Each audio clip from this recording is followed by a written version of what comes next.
Tagore children academy senior secondary school Surjat के online classes में आपका स्वागत है। आज हम इस वीडियो के माध्यम से निर्देशांक ज्यामिति की जो विविध प्रश्नमाला है उसके क्वेश्चनों को आज इस वीडियो के माध्यम से हल करेंगे। तो यहाँ देखिए, सबसे पहले जो क्वेश्चन नंबर 1 है, जो ऑब्जेक्टिव टाइप के क्वेश्चन होते हैं उनमें इस तरह के क्वेश्चन ज्यादातर पूछ लिए जाते हैं। और ये पूछा गया है कि क्वेश्चन नंबर 1 में कह रहा है कि बिंदु 3, 4 जो है, ये बिंदु 3, 4 इसकी कह रहा है कि बताओ y एक्स से दूरी क्या है। तो सबसे पहले देखिए, इसको हल करने का जो तरीका है उसको थोड़ा सा इजी कर लेते हैं। जैसे इसके बारे में आपने पढ़ा था, ये एक्स एक्सिस होता है, एक्स ओ एक्स डैश, ये Y axis Y O Y dash. यहाँ देखिए, हर एक बड़े खाने को एक के बराबर नोट करें, यानी 1 सेंटीमीटर बराबर 1 इकाई, जैसा आपने पैमाना माना था। इसी प्रकार इधर जो एक्स डैश की तरफ ऋणात्मक मान होंगे, -2 -3 -4, इधर 1 2 3 4, इधर -1 -2 -3 -4 इस तरह। अब देखिए 3 4 बिंदु को यहाँ पर इस निर्देशांक को आलेखित किया जाए तो x का जो निर्देशांक होगा 3 है, तो देखिए x का निर्देशांक 3, y का निर्देशांक 4 और ये y का निर्देशांक 4। तो इसका मतलब हुआ कि ये जो बिंदु 3 4 जो होगा वो उसकी स्थिति है प्रथम चतुर्थांश में यहाँ होगा, यानी 3 4। अब देखिए पूछा क्या गया उसका थोड़ा सा सीरियसली अध्ययन करिए, क्योंकि कई बार आपसे जो जवाब मांगता है उसका उल्टा जवाब देते थे। इसका कारण ये, अब आपसे पूछा गया कि बताओ y एक्स से दूरी क्या है, तो देखिए ये आपके पास में y एक्स, और इस y एक्स से इस बिंदु की जो दूरी है उस दूरी को आप ये कहें या ये कहें, तो देखिए यहाँ पर ये जो दूरी है वह कितनी हुई, तो इसका जवाब हुआ कि 3 इकाई। तो इसलिए इसको यहाँ पर ये जरूरी है आप इस आलेख को बनाएं, लेकिन यहाँ पर इसको शर्त रूप से सीखने के लिए है कि जब आपसे y एक्स से दूरी पूछी जाए, इसका मतलब होता है x का जो निर्देशांक है वह मान होता है। और यदि आपसे x से दूरी पूछे तो उस समय y का जो निर्देशांक होता है वह मान होता है। तो इस प्रकार देखिए क्वेश्चन नंबर 1 का जो हल है कि बिंदु 3 4 जो था इसकी आपसे पूछी गई है कि y एक्स से दूरी बताओ। तो यहाँ पर y एक्स से दूरी पूछी गई है, इसका मतलब x का जो निर्देशांक होगा वह दूरी होगी, और इसका मतलब y एक्स से जो दूरी है वह 3 इकाई के बराबर। इसी प्रकार देखिए क्वेश्चन नंबर 2 में,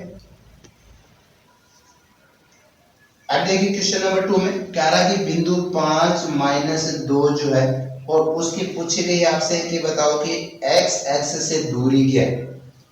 x एक्स से दूरी पूछा गया, तो अभी आपको हिंट दे दिया गया था क्वेश्चन नंबर 1 में। तो यहाँ पर देखिए x एक्स से दूरी पूछी गई है, तो x एक्स से दूरी का अर्थ है कि y का जो निर्देशांक होगा वह उसकी x एक्स से दूरी होगी। तो अतः 5 -2 की x एक्स से जो दूरी है वह -2, जिसको आप इकाई भी कह सकते हैं, जिसको आप 2 मात्रक भी कह सकते हैं।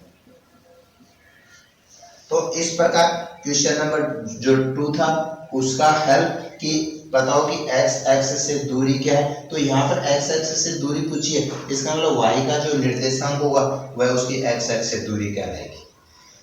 इसी क्रम में क्वेश्चन नंबर 3 को हल करें। यहाँ देखिए अभी आपने इसकी जो दूरी x एक्स से जो दूरी थी वो -2 इकाई दूरी थी, तो उस इकाई दूरी को जो है माइनस में नोट नहीं किया जाता, इसलिए इसको आप 2 इकाई कह सकते हैं, यानी 2 इकाई पढ़ा जा सकता है, इसको 2 मात्रक कह सकते हैं इसको।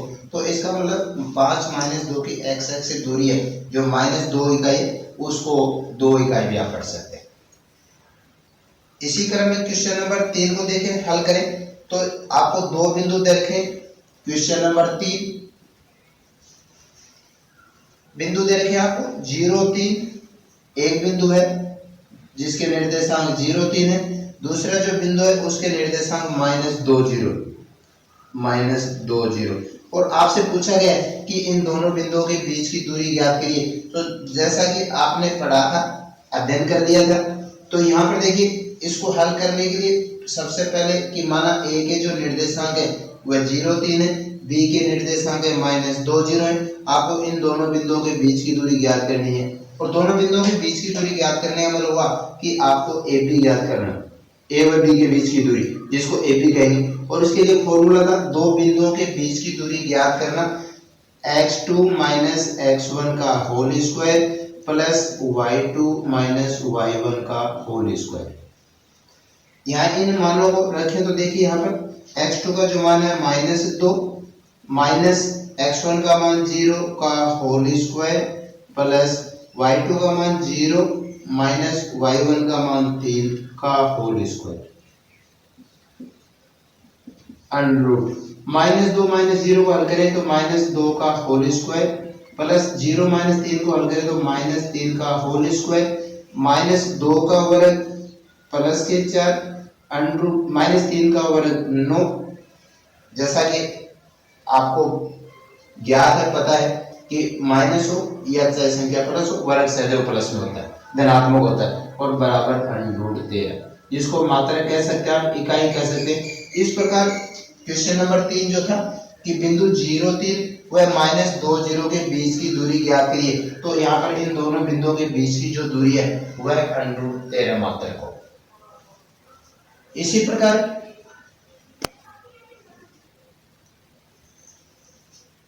क्वेश्चन नंबर 4 जो उसमें आपको 3 बिंदुओं के निर्देशांक दे रखे और आपसे पूछा जा रहा है, आपको जवाब मांग रहा है कि बताओ कि ये त्रिभुज है वो किस प्रकार का त्रिभुज है। तो वो बिंदु क्या है, तो एक काल्पनिक त्रिभुज की कल्पना कर रहे थे, जैसे ये त्रिभुज है ए बी सी, ये त्रिभुज है। यहाँ पर उन तीनों बिंदुओं के निर्देशांक दे रखे, वो दे रखे -2 1, दूसरा जो बिंदु है उसके निर्देशांक दे दिए गए 2 -2, तीसरे बिंदु जो है उसके निर्देशांक दे रखे 5 2। आप इन निर्देशांकों को किसी भी क्रम में कहीं भी व्यक्त कर सकते हैं। यहाँ पर आपसे पूछा गया कि बताओ किस प्रकार का त्रिभुज है, तो यहाँ पर सबसे पहले क्या करेंगे कि तीनों भुजाओं की लंबाइयां ज्ञात करेंगे। जैसे सबसे पहले मान लेते हैं, हल करने का जो तरीका है, माना ए के निर्देशांक -2 1 है, बी के निर्देशांक 2 -2 है, सी के निर्देशांक है 5 2 है। और इस प्रकार यहाँ पर इस त्रिभुज की तीनों भुजाओं को ज्ञात करें। जैसे ए बी भुजा ज्ञात करें, तो यहाँ पर देखिए ए बी भुजा का अर्थ हो गया कि ए व बी बिंदु के बीच की दूरी। तो और बीच की दूरी ज्ञात करने का फॉर्मूला x2 x1 का whole square plus y2 y1 का होल स्क्वायर बराबर अंडर।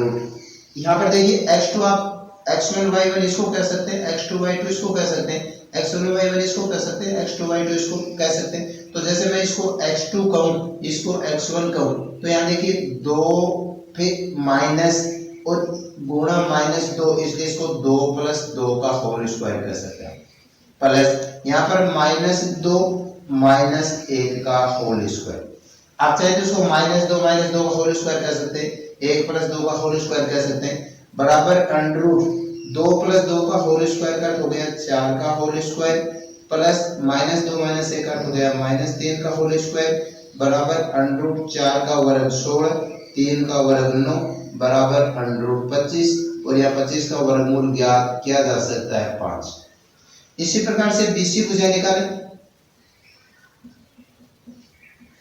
तो देखिए यहाँ पर बीसी भुजा का अर्थ हो गया कि बी और सी के बीच की दूरी 5 - 2 का होल स्क्वायर। इसी फॉर्मूले का यूज करेंगे, प्लस 2 + 2 का होल स्क्वायर, x2 x1 5 - 2 का whole square plus y2 y1 2 फिर ये -2, यानी इस प्रकार से 2 - 2 जो कोष्ठक हटाने पर 2 + 2 का रूप बन जाता है। तो यहाँ हल करें इसको, अंडर 5 - 2 का अर्थ हो गया 3 का होल स्क्वायर, 2 + 2 का अर्थ हो गया 4 का होल स्क्वायर बराबर अंडर 3 का वर्ग 9 + 4 का वर्ग 16 बराबर अंडर 25, और जिसका मान हो गया 5।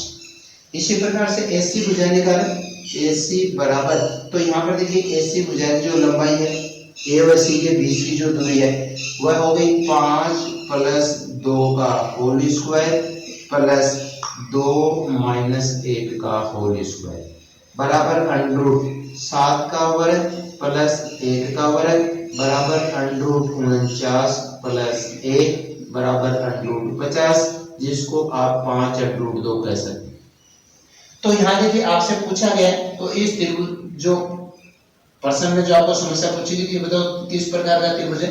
तो यहाँ पर संबंधित जो समस्या, यहाँ देखिए ये भुजा 5 आ रही है, ये भुजा भी 5 आ रही है, दो भुजाएं बराबर आ रही है, तो उस स्थिति में आपको जो है समद्विबाहु त्रिभुज भी आप इसको कह सकते हैं। लेकिन यहाँ पर आपसे पूछा गया कि बताओ किस प्रकार का त्रिभुज है। तो यहाँ देखिए ये जो बड़ी भुजा जो है आपके पास में 5√2 जिसका मान AC है, तो यहाँ पर इसको सिद्ध करने के लिए इस AC का वर्ग करें 5√2 का होल स्क्वायर, और जैसा कि 5√2 का होल स्क्वायर का मान हुआ 50, 5 का वर्ग 25 गुणा 2 बराबर 50।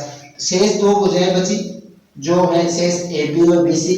अब इनके वर्गों का योगफल करके देखें, AB square plus BC square बराबर AB का जो मान है वह है 5 का होल स्क्वायर प्लस BC का जो मान है 5 का होल स्क्वायर बराबर 25 प्लस 25 बराबर 50। तो यहाँ देखिए AC का जो वर्ग था वह AB स्क्वायर और BC स्क्वायर के योगफल के बराबर है।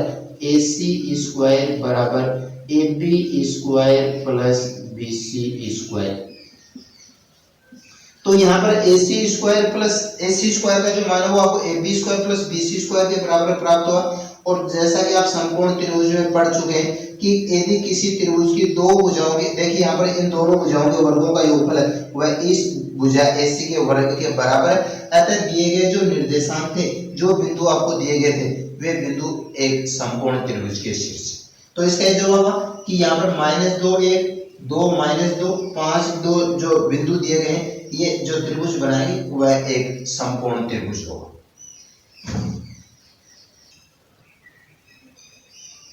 क्वेश्चन नंबर 5 देखिए, आपसे 4 बिंदुओं के निर्देशांक दे रखे और उन चारों बिंदुओं के निर्देशांक जो है -1 1 0 -3 5 2 4 6 और ये कह रहा है कि बताओ कि किस प्रकार का चतुर्भुज है, और इसलिए उसके आधार में कच्चे चतुर्भुज की आकृति बना लेते हैं ताकि आपको ज्यादा से ज्यादा सुविधा हो सके।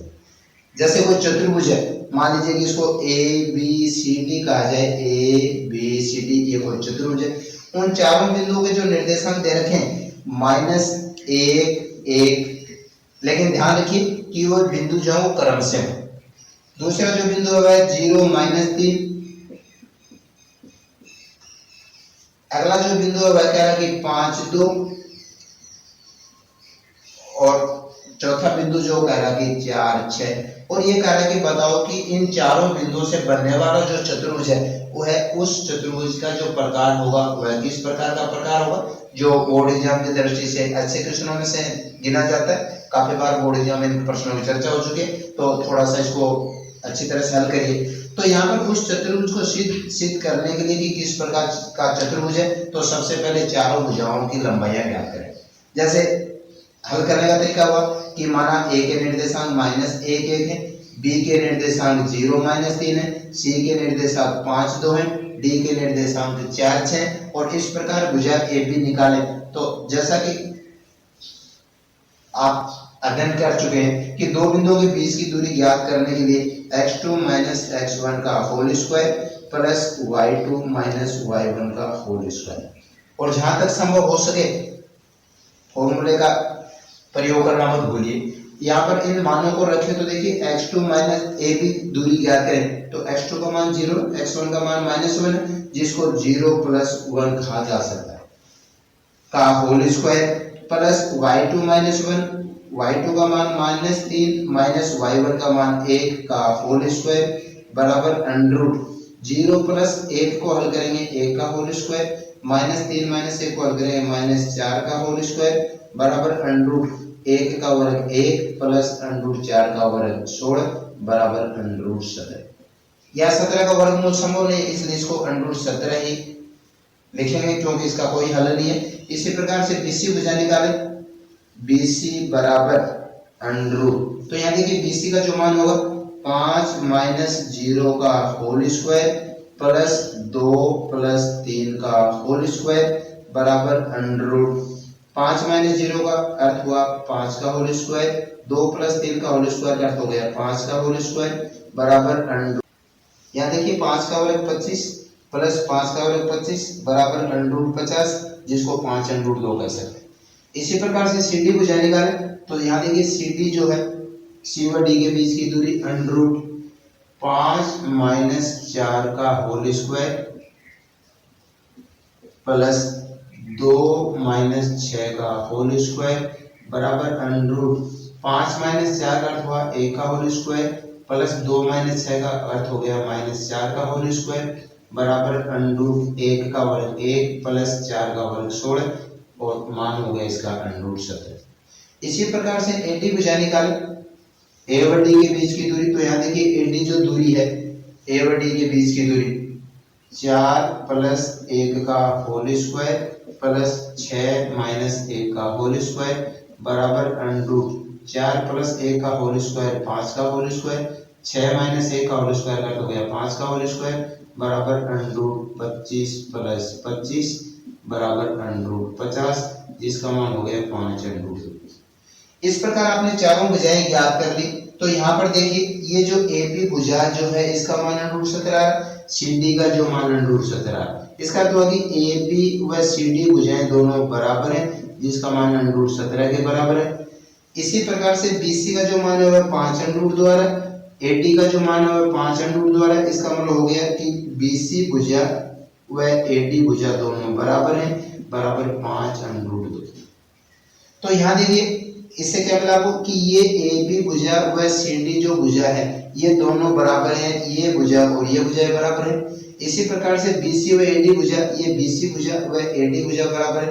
और जैसा कि आपने अध्ययन किया है कि यदि किसी चतुर्भुज की समूह भुजाएं बराबर हों, जैसे यहाँ देखिए ये भुजा बराबर है, ये भुजा और ये भुजा बराबर है, तो वह या तो एक आयत हो सकता है या एक समांतर चतुर्भुज हो सकता है, क्योंकि समांतर चतुर्भुज की समूह भुजाएं वो भी बराबर होती हैं और आयत की समूह भुजाएं वह भी बराबर होती हैं। तो इसको सिद्ध करना है आपको कि क्या दिए गए बिंदु जो है या निर्देशांक जो है क्या वो एक आयत के निर्देशांक होंगे या एक समांतर चतुर्भुज के निर्देशांक होंगे, और उसको हल करने के लिए इसके विकर्ण ज्ञात करें कि ये आयत है या एक समांतर चतुर्भुज है। तो इसके विकर्ण ज्ञात करें, उस विकर्ण का अर्थ हो गया कि A व C के बीच की दूरी। तो यहाँ पर विकर्ण AC ज्ञात किया जाए, विकर्ण AC बराबर यानी A व C के बीच की दूरी, तो मान हुआ इसका √5 प्लस 1 का होल स्क्वायर प्लस 2 - 1 का होल स्क्वायर। तो यहाँ पर इस दूरी को ज्ञात करें, बराबर √5 प्लस 1 का अर्थ हो गया 6 का होल स्क्वायर प्लस 2 - 1 का होल स्क्वायर का अर्थ हो गया 1 का वर्ग बराबर √36 प्लस 1 बराबर √37। इस प्रकार आपको विकर्ण AC जो था उसकी लंबाई प्राप्त हो गई √37। और इसी प्रकार विकर्ण BD को निकालें, BD की लंबाई निकालें यानी विकर्ण BD, B व D के बीच की दूरी 4 - 0 का होल स्क्वायर प्लस 6 प्लस 3 का होल स्क्वायर बराबर √4 - 0 का अर्थ हो गया 4 का होल स्क्वायर, 6 प्लस 3 का होल स्क्वायर का अर्थ हो गया 9 का होल स्क्वायर बराबर √16 प्लस 81 बराबर √97। तो यहाँ देखिए विकर्ण AC व विकर्ण BD की जो आपने लंबाइयां ज्ञात करी, वे लंबाइयां यानी कहने का अर्थ हो गया कि विकर्ण AC जो है वह विकर्ण BD के बराबर नहीं है, यानी इनकी लंबाइयां बराबर नहीं है। और आयत जो होता है, आयत उसके विकर्ण जो होते हैं उनकी लंबाइयां बराबर होती है, यहाँ पर उन विकर्ण की लंबाइयां बराबर नहीं है। इसका अर्थ हो गया कि -1 1 0 -3 0 -3 5 2 4 6 इन बिंदुओं से बनने वाला जो चतुर्भुज होगा वह एक समांतर चतुर्भुज होगा, न कि वह एक आयत होगा। और यदि ये विकर्ण की लंबाइयां बराबर होती तो दिए गए बिंदु जो है वो एक आयत के निर्देशांक होते हैं, यानी आयत बनाते हैं। ये था क्वेश्चन नंबर 5। क्वेश्चन नंबर 6 देखिए आपको 3 बिंदु दे रखे हैं, जैसे एक बिंदु है जिसके निर्देशांक 0 0 है, दूसरा जो बिंदु है उसके निर्देशांक हैं 2 0 है, इसी प्रकार से तीसरा जो बिंदु है उसके निर्देशांक दे दिए गए हैं 0 2। इस प्रकार 3 बिंदु दे दिए गए और अब ये कह रहा है कि आपको एक ऐसा बिंदु ढूंढना है जो इन तीनों बिंदुओं से समदूरस्थ हो। जैसे मान लेते हैं कि ए बिंदु के निर्देशांक है 0 0 है, बी बिंदु के निर्देशांक है 2 0 है, सी बिंदु के निर्देशांक 0 2 है, और आपको एक ऐसा बिंदु ज्ञात करना जो तीनों से समदूरस्थ हो। और मान लेते हैं कि वह बिंदु जो है वह पी है, जिसके निर्देशांक है एक्स वाई है, जो तीनों से समदूरस्थ है। इसका अर्थ हो गया कि पी ए दूरी, पी बी दूरी, वह पी बी, ये पी सी जो दूरी है वो तीनों के तीनों क्या है बराबर, ये है इसका अर्थ। तो उस एक्स वाई के मान कैसे ज्ञात करें? तो यहाँ पर देखिए सबसे पहले पी ए दूरी को ज्ञात करें। तो यहाँ पर पी ए जो दूरी है, यहाँ आपको बता दिया गया है कि ये बिंदु जो है इन तीनों बिंदुओं से समान दूरी को होना चाहिए। इसका मतलब पी ए, पी बी और पी सी दूरियां जो है वो तीनों बराबर होंगे। तो यहाँ पर पी ए दूरी ज्ञात करें, पी व ए के बीच की दूरी, पी ए बराबर √x माइनस 0 का whole square plus y minus 0 का होल स्क्वायर बराबर √x square plus y square. इसी प्रकार से पी बी दूरी ज्ञात करें। तो यहाँ देखिए पी बी जो दूरी होगी वो √x माइनस 2 का whole square plus y minus 0 का होल स्क्वायर। जहां पर x माइनस 2 को हल करें तो a माइनस बी के होल स्क्वायर से इसको हल करेंगे, a square minus 2ab plus b square. तो इसका हल हुआ x square minus 4x plus 4। यहाँ y माइनस 0 का हल हो गया y, और उसका वर्ग करेंगे y स्क्वायर। इसी प्रकार से पीसी दूरी निकालें। तो यहाँ पर देखिए पी व सी के बीच की जो दूरी होगी √x माइनस 0 का whole square plus y minus 2 का होल स्क्वायर बराबर, यहाँ x माइनस 0 को हल करें तो इसका मान हमारा x, उसका वर्ग हुआ x स्क्वायर। y माइनस 2 का वर्ग करें तो a माइनस b के होल स्क्वायर से इसको हल करें, y square minus 4y plus 4। इस प्रकार आपको देखिए कहा गया कि पी ए बराबर पी बी बराबर पी सी। तो यहाँ पर प्राप्त मानों के लिए भी दो, अब यहाँ देखिए पी ए व पी बी को लिया जाए तो पी, चूंकि पी ए बराबर पी बी और यहाँ पर पी ए व पी बी के प्रयुक्त जो मान है उनको रखा जाए। जैसे पी ए का जो मान है X square plus Y square का अंडर, पी बी का जो मान है वह है √x square minus 4x plus 4 plus Y square. इसको हल करने के लिए दोनों पक्षों का अंडर हटाएं तो x स्क्वायर, दोनों पक्षों का वर्ग करने पर x square plus Y square बराबर x square minus 4x plus 4 plus Y square. यहाँ पर इसको समीकरण के रूप में व्यक्त करें तो यहाँ पर देखिए x square minus x square यानी x स्क्वायर का पक्षांतर करने पर y स्क्वायर का पक्षांतर करने पर minus y square plus 4x बराबर 4। यहाँ x स्क्वायर से x स्क्वायर घट जाएंगे, y स्क्वायर से y स्क्वायर घट जाएंगे तो 4x बराबर 4, और x का जो मान होगा 4/4, इसका अर्थ हो गया 1। इसी प्रकार से पी ए और पी सी को लिया जाए, जो कि पी ए व पी सी भी दोनों बराबर हैं। अब यहाँ देखिए पी ए का जो मान है √x square plus Y square, P C का जो मान है √x square plus Y square minus 4y plus 4। दोनों पक्षों का अंडर हटाने के लिए दोनों पक्षों का वर्ग करें तो x square plus Y square बराबर x square plus Y square minus 4y plus 4।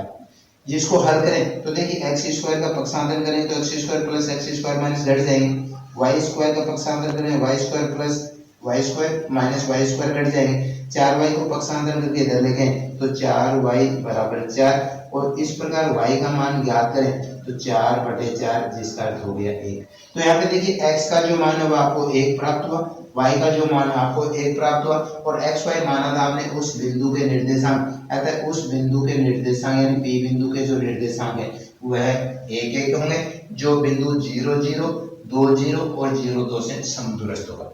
ये थे क्वेश्चन नंबर 6 की समस्या का हल, और इस प्रकार आपने इस वीडियो के माध्यम से क्वेश्चन नंबर 1 से लेकर 6 तक का अध्ययन किया है। बाकी जो शेष क्वेश्चन होंगे वो अगले वीडियो में होंगे।